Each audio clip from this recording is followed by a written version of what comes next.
这么大蚯蚓，你竖起来了！臭小子वेलकम dear रॉकर्ड्स।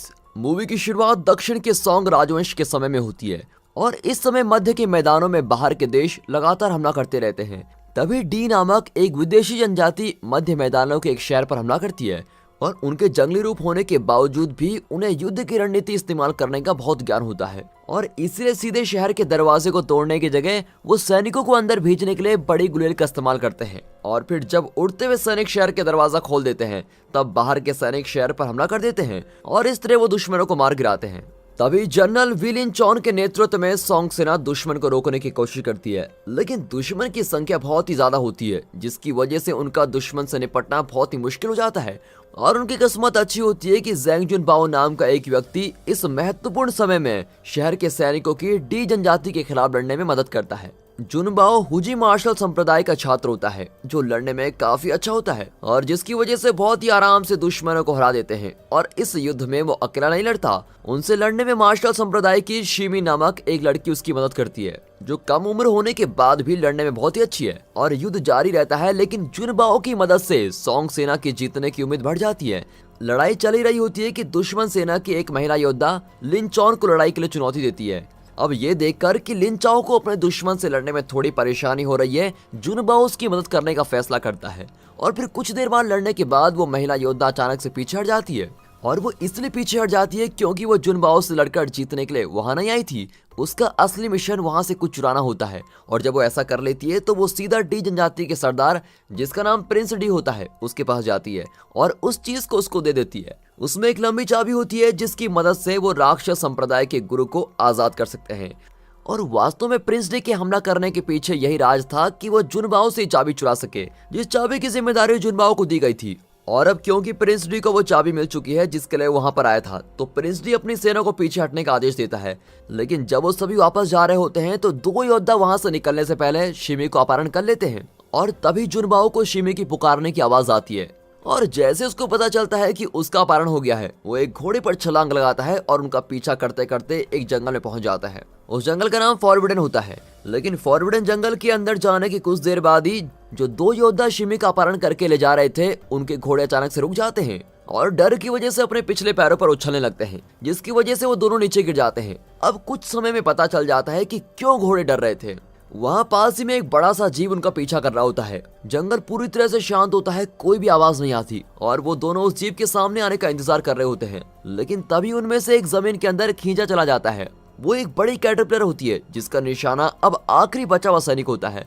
लेकिन तभी सौभाग्य से जब बड़ी कैटरपिलर सैनिक को पकड़ती है, उसी समय जुनबाओ शिमी को बचाने के लिए आ जाता है। जुनबाओ उस गुरु से लड़ने की कोशिश करता है, लेकिन तभी कहीं से एक लड़की वहां जाती है और उस जानवर को काबू में कर लेती है। उस लड़की का नाम यूइर होता है जो उनको बताती है कि जंगल का ये इलाका उसके पालतू विशाल कैटरपिलर का है और वो जुनबाओ से कहती है कि उसे उसकी मर्जी के बिना इस जंगल में नहीं आना चाहिए था, लेकिन वो बताता है कि उसे शिमी को बचाने के लिए जंगल में आना पड़ा। अब ये सुनकर यूइर जुनबाओ और शिमी को वहां से निकलने देती है। अब इसी दौरान दिखाते हैं कि विलिन चॉन और सैनिक मांगने के लिए शहर के अधिकारियों के पास जाता है, लेकिन अधिकारी बेपरवाह की तरह उससे कहता है कि और सैनिक कभी नहीं पहुंचेंगे।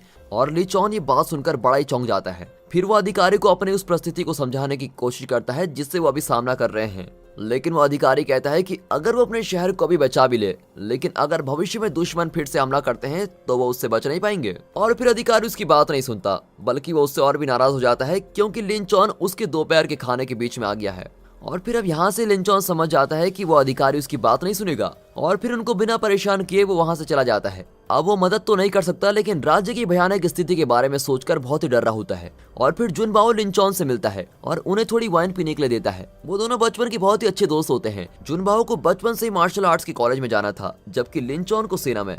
और अब अपने दोस्त की लड़ने की कुशलता को देखकर वो जुनबाओ को सेना में लेना चाहता है। उसे लगता है कि युद्ध के मैदान में उसके होने से वो अपने राज्य के दुश्मनों को आसानी से हरा सकते हैं, लेकिन दुर्भाग्य से जुनबाओ सीधा उसके प्रस्ताव को मना कर देता है और कहता है कि उसे हमेशा युद्ध के मैदान में रहने की कोई दिलचस्पी नहीं है। अब कुछ समय बाद दिखाते हैं कि जुनबाओ एक बूढ़े आदमी से मिलने जाता है जो पिछले 12 साल से बंदी होता है। वो बूढ़ा आदमी कोई और नहीं बल्कि हुजी संप्रदाय का बहुत बड़ा दुश्मन होता है जिसका नाम जिंग है। और प्रिंस डी दानव संप्रदाय के गुरु जिंग को ही आजाद करना चाहता है। और जुनबाओ जेल में जिंग से ये पूछने आता है कि क्या वो उसको थोड़ी वाइन के बदले दानो संप्रदाय के लड़ने के तरीके सिखा सकता है। लेकिन हुजी संप्रदाय के छात्रों को दानो संप्रदाय के तरीके सीखना और अभ्यास करना बिल्कुल मना है, लेकिन जुनबाओ इस बात की परवाह नहीं करता। इसके अलावा संप्रदाय के सरदार को चुनने का समारोह जल्दी रखा जाता है। जुनबाओ सोचता है कि कुछ नए लड़ने के तरीकों से वो आसानी से जीत सकता है और दूसरे उम्मीदवारों को ये पता ही नहीं चलेगा कि मैं ये चीजें सीख रहा हूँ। वास्तव में हुजी संप्रदाय में सरदार को चुनने के लिए उम्मीदवारों को अखाड़े में लड़ना होता है और जो कोई भी ये जीतेगा वो संप्रदाय का नया सरदार होगा।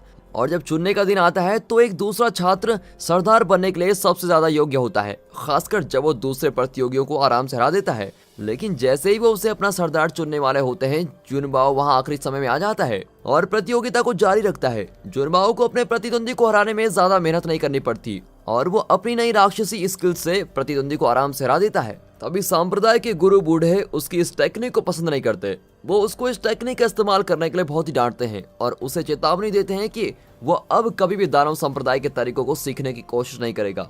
लेकिन तभी जुनबाओ कहता है कि कोई भी मार्शल आर्ट सीख सकता है, क्योंकि कोई भी महान और बुरी टेक्निक जैसी कोई चीज नहीं होती, केवल उसका इस्तेमाल करने वाले का दिल और इरादे मायने रखते हैं, ना कि टेक्निक। लेकिन गुरु उसकी बात को नजरअंदाज कर देते हैं, क्योंकि उन्हें सिर्फ अपने तरीकों पर विश्वास होता है और इसी वजह से प्रतियोगिता को वहीं रोक दिया जाता है, क्योंकि दोनों पक्ष अपनी अपनी बातों पर सही होते हैं। और जब सब वहां से चले जाते हैं, जुनबाओ वहां आराम करके बैठ जाता है और शिमी के साथ हंसी मजाक करने लगता है। लेकिन कुछ देर बाद उसके चेहरे से उसकी हंसी चली जाती है, क्योंकि उसे पता चलता है कि संप्रदाय के गुरु ने जो उसे कैद की चाबी को ध्यान में रखने की जिम्मेदारी दी थी, उससे वो चाबी गुम हो गई है। पहले तो बहुत ही घबरा जाता है, लेकिन अब वो ज्यादा देर इस बारे में नहीं सोचता। और इसी दौरान हमें पता चलता है कि यूइर जो कैटरपिलर को कंट्रोल करती है वो जिंग की बेटी है, जो कुछ समय के लिए अपने पिता की जगह संप्रदाय की मुखिया बनती है। और वो ये जानकर बहुत ही गुस्से में होती है कि संप्रदाय के कुछ लोग डी जनजाति का साथ दे रहे हैं और अब डी जनजाति उनके पास आती है और हुजी संप्रदाय को खत्म करने के लिए उनका सहयोग मांगती है। और वो उसको कहते हैं कि अगर वो उनकी मदद करती है तो प्रिंस डी उसके पिता को आजाद करने वाली चाबी उसे दे देंगे। लेकिन फिर भी वो उनका साथ देने से मना कर देती है और जैसे ही वो उसका साथ देने से मना करती है, प्रिंस डी का एक आदमी उस पर अचानक से एक जहरीले हथियार से हमला कर देता है। वो उसे बताते हैं कि अगर इस जहर का इलाज 3 दिन में नहीं किया गया तो वो मर जाएगी। लेकिन उसके लोग इस बात को सुनकर भी उसकी मदद करने के लिए नहीं हिलते, जैसा कि उन्होंने अभी से अपनी वफादारी प्रिंस डी को सौंप दी हो। अब उसे समझ आ जाता है कि अगर वो उससे अभी अकेले में लड़ेगी तो वो उसे जीत नहीं पाएगी, इसीलिए वो वहां से भाग जाती है। अब अगली दोपहर जुनबाओ रोज की तरह वाइन पीता हुआ जंगल से जा रहा होता है और कुछ दूर चलने के बाद वो यूइर को एक बांस के पेड़ के पास देखता है और शरीर में जहर फैलने की वजह से उसकी हालत बहुत ही गंभीर होती है। लेकिन अब क्योंकि वो संप्रदाय का मुख्य है तो वो अपने पास हमेशा हुजी तरीके से बनी हुई यिंग-यांग गोली अपने साथ रखता है, जो हर तरह के जहर से इंसान को ठीक कर सकती है। और फिर वो ये गोलियां उसको दे देता है और फिर धीरे धीरे दवाई काम करना शुरू करती है और उसका जहर का असर खत्म होता है। अब बाद में रात को दिखाते हैं डी जनजाति और दानव संप्रदाय की सेना जिंग को बचाने के लिए हुजी संप्रदाय के ठिकाने पर हमला करती है और हुजी संप्रदाय में एक भी ऐसा व्यक्ति नहीं होता जो उनको रोक सकता है, इसीलिए बिना किसी मुश्किल से वो उसको वहां से छुड़ा लेते हैं। और हमले के दौरान जुनबाओ यूइर से बातें कर रहा होता है जो ठीक हो गई होती है और तभी शिमी भागती भी आती है और उसे बताती है कि उनके हमले पर क्या हो गया है। अब वो भागकर वहां पर जाता है, लेकिन दुर्भाग्य से वहां पहुंचने में बहुत ही देर हो जाती है। सभी छात्र, गुरु और संप्रदाय के मुखिया मर चुके होते हैं, लेकिन अपनी आखिरी सांस लेने से पहले मुखिया जुनबाओ को संप्रदाय के मुखिया की जगह दे देते हैं और कहते हैं वो और शिमी हुजी संप्रदाय के आखिरी वंशज है, इसलिए उन्हें जिंदा रहना ही होगा और भलाई को भी जिंदा रखना होगा। अब कुछ दिन बीतने के बाद जुनबाओ को आखिर समझ में आ जाता है कि जो चाबी वो संभाल रहा था उसे डी जनजाति के योद्धा ने तब चुराया जब वो लड़ रहे थे। लेकिन अब ये बात समझने के बाद भी इसका कोई फायदा नहीं है, क्योंकि अब बहुत ही देर हो चुकी है। वो समय को बदल नहीं सकता और अपने साथियों और गुरु को वापस भी नहीं ला सकता जो उसकी लापरवाही की वजह से मारे गए हैं। वो सिर्फ ये कर सकता है कि मुखिया के आखिरी शब्दों का पालन करे और आगे बड़ी और अच्छी जिंदगी बिताए। फिर जब रात होती है तो जिंग अपनी बेटी यूइट से मिलता है और अपने साथ उसे संप्रदाय में वापस चलने के लिए कहता है, लेकिन वो तुरंत उसकी बात नहीं मानती। इसके बजाय वो उसको बताती है कि उनके लोगों ने डी जनजाति के साथ हाथ मिलाकर उसको धोखा दे दिया है। उसका मानना है कि डी जनजाति के द्वारा हुजी संप्रदाय को खत्म करने के बाद वो उसके पिता की शक्तियों का इस्तेमाल करके पूरे राज्य पर कब्जा करना चाहते हैं। लेकिन जिंग को इस बात से कोई मतलब नहीं होता। वो अभी भी पूरे राज्य से चिढ़ता है, खास तौर पर उन 8 मार्शल आर्ट संप्रदाय से जिन्होंने दानव संप्रदाय को खत्म करने की कोशिश की थी। यहाँ तक कि उसकी पत्नी ने यूइर को बचाने के लिए अपनी जान तक दे दी थी। फिर भी जिंग अपने ठिकाने पर वापस जाता है और जिन लोगों ने उनके संप्रदाय को धोखा दिया और यूर को मारने की कोशिश की थी उन्हें वो सजा देता है। लेकिन इसी बीच मुखौटा पहना हुआ डी जनजाति का एक आदमी वहां आता है और 8 संप्रदाय को खत्म करने के लिए उसका साथ मांगता है। जनजाति का जिंग पर एहसान भी है, इसलिए वो सोचते हैं कि जिंग उसकी बात को नहीं ठुकराएगा। लेकिन अचानक से जिंग उसकी बात का जवाब उस पर एक तलवार फेंक कर देता है। लेकिन मुखौटा पहना हुआ व्यक्ति तलवार को पकड़ लेता है और बहुत ही आसानी से उसको मोड़ देता है। अब दूसरी ओर जुनबाओ को दिखाते हैं जो दानव संप्रदाय से बड़ा ही गुस्सा है और फिर वो आखिरकार 8 संप्रदाय के मुखियों से मदद मांगने जाता है जो एक बैठक के लिए आए होते हैं।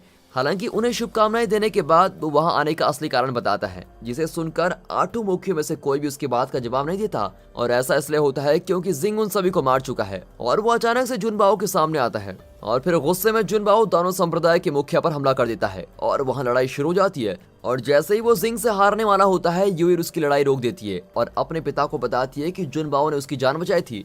और ये बात सुनने के बाद जिंग उसको जाने देता है। लेकिन जैसे ही जिंग और यूर वहां से जाने लगते हैं मुखौटा पहना हुआ आदमी वहां जाता है और बाहर जाने के रास्ते को बंद कर देता है और उससे जबरदस्ती लड़ने को कहता है। उनके बीच लड़ाई शुरू हो जाती है और कुछ देर लड़ने के बाद जिंग वो लड़ाई हार जाता है। अब जिंग को हारता देख जुनबाओ उसकी जगह मुखौटा पहने हुए व्यक्ति से लड़ता है, लेकिन वो भी मुखौटा पहने व्यक्ति से लड़ नहीं पाता। लेकिन वो उसका मुखौटा उतार देता है और अब सभी को पता चलता है कि मुखौटे के पीछे कौन है। वो उसके बचपन का दोस्त जनरल विलिंचॉन होता है। और यहाँ पर आखिरकार पता चलता है कि चाबी लिंचॉन ने चुराई थी और उसी ने उसे महिला योद्धा के पास फेंक दिया था। उसने ये धोखेबाजी इसलिए की थी क्योंकि वो बेईमान अधिकारियों से परेशान हो गया था जिन्हें शहर के लोगों और सैनिकों की कुछ भी परवाह नहीं थी और उन्हीं की वजह से दुश्मन महल की सीमा में घुस गए थे। फिर लिंचॉन जुनबाओ को उनसे जुड़े रहने का मौका देता है और वो उससे कहता है कि एक दूसरे के साथ वो दुनिया जीत सकते हैं। लेकिन जुनबाओ उसके इस प्रस्ताव को ठुकरा देता है। वो कहता है वो उसको पहले भी मना कर चुका है, तो अब वो उसका साथ क्यों देगा जब वो एक खतरनाक पागल की तरह दिख रहा है।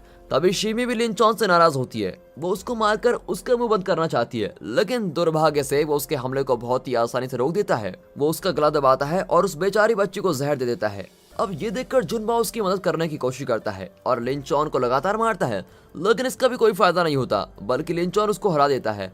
अब इस समय जिंग भी समझ जाता है कि वो उस राक्षस से जीत नहीं सकते, इसीलिए वो बड़े कैटरपिलर को वहां बुलाता है और उसे यूर, जुनबाओ और शिमी को वहां से ले जाने के लिए कहता है। और अब उनके जाने के बाद वो खुद लिंचॉन को रोकने का प्रयास करता है, लेकिन वो उससे मुकाबला नहीं कर पाता और लिंचॉन के हाथों मारा जाता है। अब उनके वहां से जाने के बाद शिमी जहर को सहन नहीं कर पाती और वो भी जुनबाओ के हाथों में मर जाती है। तभी अगले दिन शिमी की कब्र के पास वो बैठा रहता है और अपने आप को संभाल रहा होता है, लेकिन दुश्मन उसे कुछ देर वहां बैठने का मौका भी नहीं देते और इस बार वो दानव संप्रदाय के 2 मुख्य योद्धा से एक साथ लड़ता है और वो उस पर बेरहमी के साथ हमला करते हैं और उसको नदी में फेंक देते हैं। लेकिन यहाँ जुनबाओ को वो शांति मिलती है जिसकी उसको जरूरत होती है। वो सांप्रदाय के सरदार की कही बात को याद करता है। यूर, जिंग और लिंचॉन उसे प्रेरणा देते हैं कि उसे क्या करना चाहिए। और फिर अचानक से 2 मछली यिंग और यांग उसके पास तैरने लगती है और किसी न किसी तरह वो उसको जगाती है और उसे सभी हुजी टेक्निक और गुप्त ताइची टेक्निक सिखा देती है। और फिर वो अपनी नई शक्तियों के साथ वो उन दोनों दुश्मनों को हरा देता है। फिर दिखाते हैं कि प्रिंस डी लिंचॉन की काम की तारीफ करता है। उनकी ये रणनीति होती है कि 8 संप्रदाय के मुखियों को मारना है जो शहर की रक्षा में प्रमुख भूमिका निभाते हैं। फिर वो प्लान करता है कि अगले दिन प्रिंस डी मध्य के मैदानों पर हमला करेगा और वो चाहता है कि लिंचॉन उसकी सेना की अगुवाई करे। लेकिन लिंचॉन प्रिंस डी का आदमी बनकर नहीं रहना चाहता क्योंकि उसकी अलग योजना होती है। अब उसके बाद वो जनजाति के आदमी को मार देता है और प्रिंस डी पर हमला करता है। तभी कुछ समय बाद जुनबाओ और यूर आखिर में सब खत्म करने के लिए वहां पहुंच जाते हैं और फिर भी वो लिंचॉन को उसका मन बदलने के लिए एक मौका देते हैं, पर लिंचॉन उनकी बात को अनसुना कर देता है और अपनी गलती मानने से मना करता है। दुनिया के धोखा देने के बाद अब उसका उन पर विश्वास उठ गया है और इसीलिए उनके विवाद को सिर्फ लड़ाई के जरिए ही सुलझाया जा सकता है। लेकिन जैसे ही वो लड़ाई करने लगते हैं अचानक से बड़ा कैटरपिलर यूरी की मदद करने आता है। कैटरपिलर को देखकर लिंचॉन के दिमाग में योजना आती है और उसे अंदाजा होता है कि जुनबाओ की ताकत